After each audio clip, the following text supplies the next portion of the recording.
भी आ जाओ यानी मजबूत हाथी, उसको भी वो बहा ले जाता है वो जल का प्रवाह।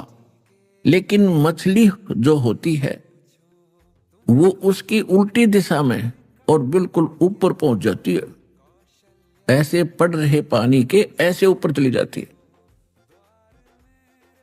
इसका क्या भावार्थ बताते हैं परमात्मा? हमें समझाना चाहते हैं कि जो जाकी सरना बसे अर्ता को ताकी लाज।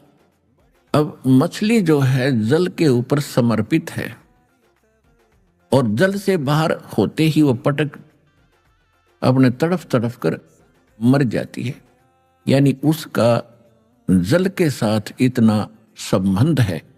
यदि आप ऐसा किसी इष्ट के साथ लगाव करते हो तो वो इष्ट फिर आपको अपनी अक्षमता अनुसार ऐसे लाभ देगा, जैसे मछली को जल ने हरी छोड़ दिया तो कहीं किधर भी जा तेरे को कोई बाधा नहीं होगी और तुझे नहीं बहाऊंगा। और वहां पर हाथी, मजबूत हाथी भी सामने खड़ा हो जाता है, ताकतवर, उसको भी जल डबो देता है, उसका नाश कर देता है। इसी प्रकार जैसे आपका किसी तहसीलदार से फ्रेंडशिप होगी, दोस्ती हो जाती है, तो तहसीलदार आपको कितना काम कर सकता है?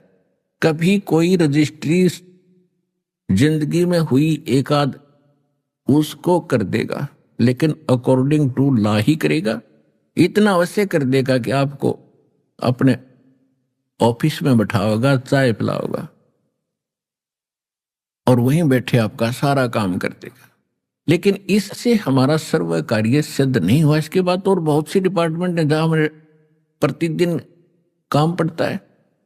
इसी प्रकार अन्य किसी, जैसे आप मंत्री से मिलते हो तो मंत्री अपने सत्र का, अपने विभाग का ही काम आपका कर सकता है, बाकी इसके अतिरिक्त और भी बहुत कार्य आपके। तो जैसे स्टेट के अंदर आप मुख्यमंत्री से संपर्क कर लेते हो तो आपका सारा काम सर गया।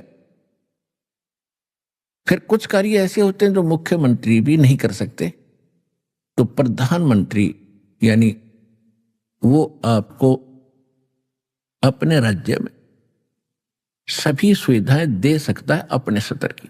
तो इसी प्रकार हमने इस परमात्मा के ज्ञान को समझना है। जैसे ये देवी देवता, ये तो समझ लो एमएलए एमपी हैं, और इनमें से कुछ सिलेक्टेड देव हैं जो कुछ मंत्री पद प्राप्त हैं, और इनमें से 3 मंत्री विशेष हैं। रजगुण विभाग के ब्रह्मा जी, सतगुण